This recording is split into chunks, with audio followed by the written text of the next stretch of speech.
Selamat bertemu kembali saya ucapkan kepada kalian semua siswa-siswi kelas 11 untuk mata pelajaran sejarah Indonesia atau sejarah wajib. Hari ini kita bertemu kembali untuk belajar dari materi lanjutan dari materi sebelumnya. Hari ini kita akan mempelajari perlawanan di Bali atau juga disebut sebagai perang Kuta. Saya harap kepada kalian semua selama pembelajaran ikutlah dan simaklah materi ini supaya kalian paham tentang pembelajaran kita hari ini. Saya ucapkan selamat belajar.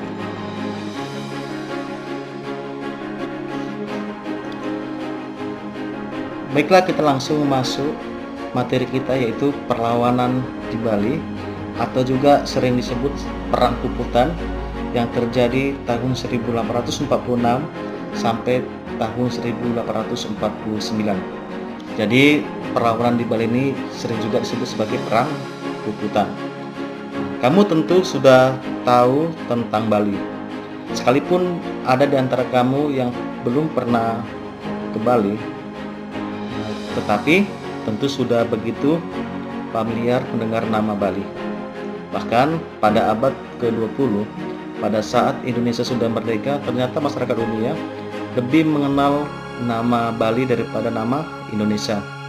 Bali dikenal sebagai Pulau Dewata dan menjadi tujuan wisata nomor 1 di Indonesia. Tetapi kalau kita lihat dalam perjalanan sejarah nasional Indonesia sampai abad ke-19, Bali belum banyak menarik perhatian orang-orang barat untuk datang ke Indonesia. Jadi sedikit perkenalan tentang Bali inilah. Nah, jadi Bali ini sering juga disebut sebagai salah satu daerah wisata yang paling terkenal di Indonesia. Jadi hari ini kita akan bahas tentang perlawanan di Bali atau sering juga disebut sebagai Perang Kuputan.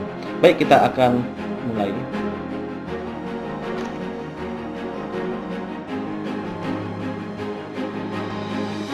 Perhatikan, perang ini merupakan bentuk perlawanan rakyat Bali terhadap Belanda, atau disebut juga ini perang rakyat melawan Belanda, atau tadi kita sudah jelaskan ini disebut sebagai Perang Kuputan, atau juga ada mengatakan Perang Jagaraga. Nah, sedikit saya jelaskannya begini. Mengapa terjadi Perang Kuputan Bali? Kan itu mungkin pertanyaan dari diri kalian ya. Oke, dengarkan. Pada abad ke-19, di Bali sudah berkembang kerajaan-kerajaan yang berdaulat. Misalnya Kerajaan Buleleng, Karangasem, Klungkung, Gianyar, Badung, Jembrana, Tabanan, Muri, dan Bangli. Jadi semua kerajaan-kerajaan ini sudah berdiri pada masa itu ya. Nah, jadi pada masa pemerintahan Gubernur Jenderal Dendels, pada masa itu pemerintah kolonial mulai menjalin kontak dengan kerajaan-kerajaan di Bali. Salah satu kontak yang dilakukan itulah dengan membuat perjanjian-perjanjian. Perjanjian paling terkenal pada masa itu adalah Perjanjian Hukum Tawan Karang. Jadi apa itu sebenarnya isi Perjanjian Hukum Tawan Karang? Ini adalah setiap kapal milik pemerintah Belanda yang terdampar di pantai Bali itu menjadi hak milik raja-raja Bali pada masa itu. Jadi Hukum Tawan Karang ini sebenarnya merugikan pihak Belanda. Makanya pihak Belanda pada masa itu ingin segera Hukum Tawan Karang ini dihapuskan. Nah, mulanya terjadinya pertentangan antara rakyat Bali dengan pihak Belanda. Jadi, perhatikan, siapa saja tokoh-tokoh yang terlibat pada masa itu? Ini perhatikan pertama. Itu ada itu Raja Gusti Made Karangasem. Ingat, ini Raja Gusti Made Karangasem berasal dari Karangasem. Ini Karangasem yang di Bali ya, bukan di Jawa. Nah, jangan karena namanya Karangasem dikeren-keren Pulau Jawa ya. Oke, ini Raja di Bali. Perhatikan ini gambarnya. Nah, ini. Nah, inilah gambar yang berhasil diliput pada masa itu ya. Ini di buku juga ada, nih buku pegangan kita, kamu bisa lihat. Oke. Kemudian tokoh yang kedua itu adalah Patih. Nah, dibantu oleh Patih bernama Patih I Gusti Ketut Jaluntik. Inilah salah satu patih yang sangat hebat pada masa itu ya. Kalau kamu lihat gambarnya Mana itu? Ini, lihatlah ini. Oke, kamu bisa melihat gambar. Inilah I Gusti Ketut Jalentik. Jadi dua tokoh yang terkenal pada masa perlawanan rakyat di Bali. Pertama, oke, Raja Gusti Made Karangasem. Yang kedua, I Gusti Ketut Jelantik. Oke, baik.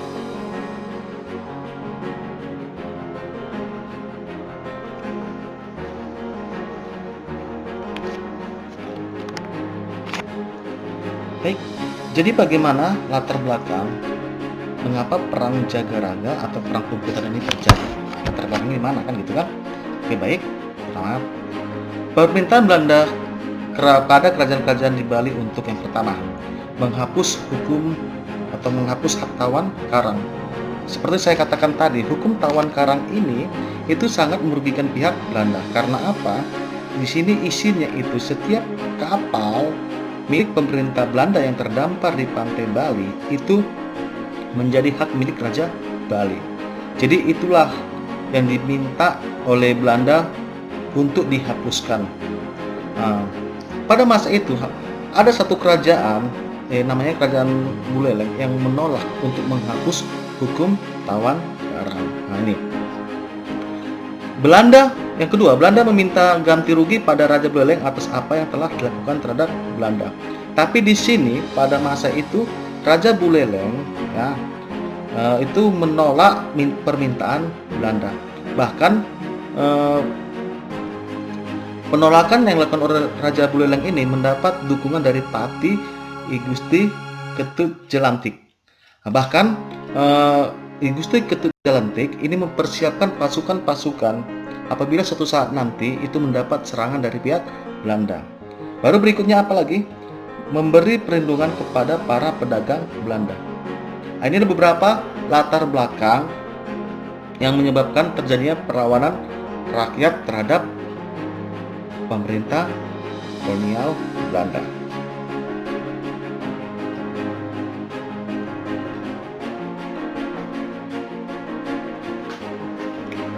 Jadi bagaimana jalannya perang ini terjadi? Kita perhatikan ini.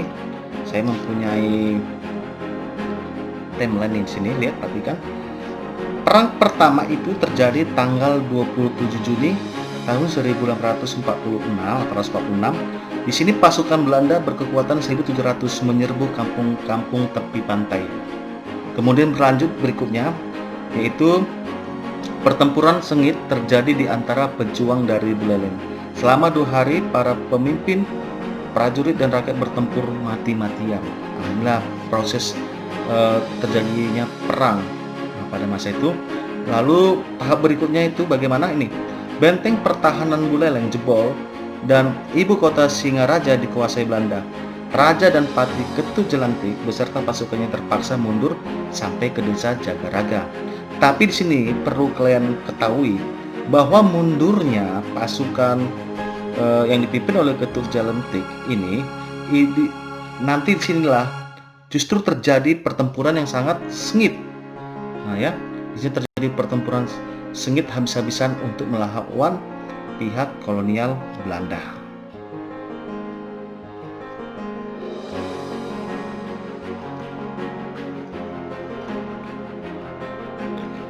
Selanjutnya, pada tanggal 6 Juli 1846 muncullah perjanjian yang isinya kan, dalam waktu 3 bulan Raja Buleleng harus menghancurkan semua benteng Buleleng yang pernah digunakan dan tidak boleh membangun benteng baru.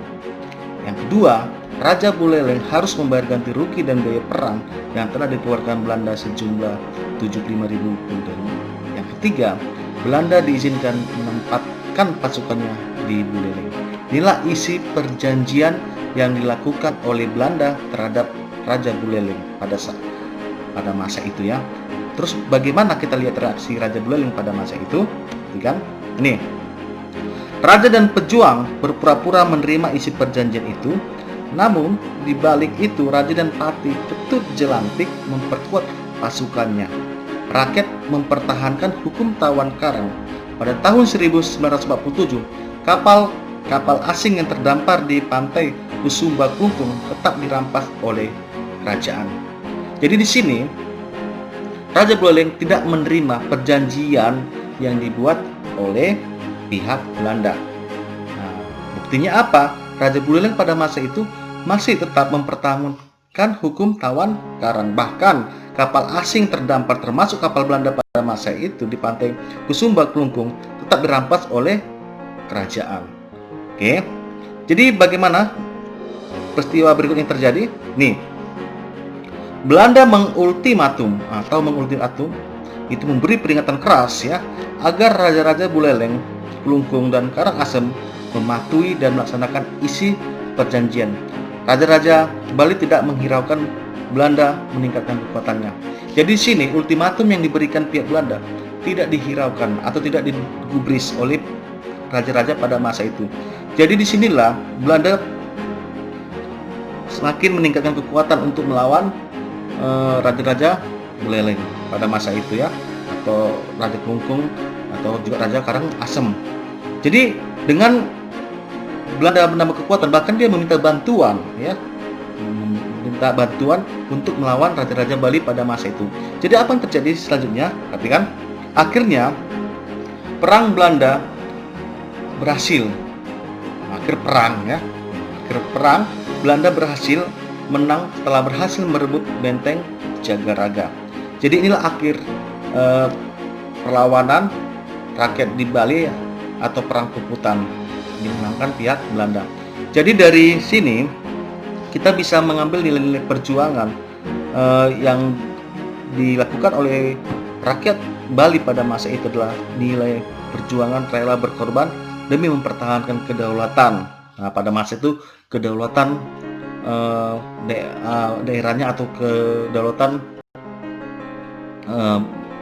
daerah Bali pada masa itu. Jadi kalau sekarang kita dapatkan nilai-nilai perjuangan dari materi kita ini, kita harus rela berkorban demi membela atau demi mempertahankan kemerdekaan yang diraih bangsa kita saat ini. Inilah materi kita hari ini. Saya harap kepada kalian semua dapat memahami dan mengambil nilai-nilai perjuangan dari materi kita hari ini.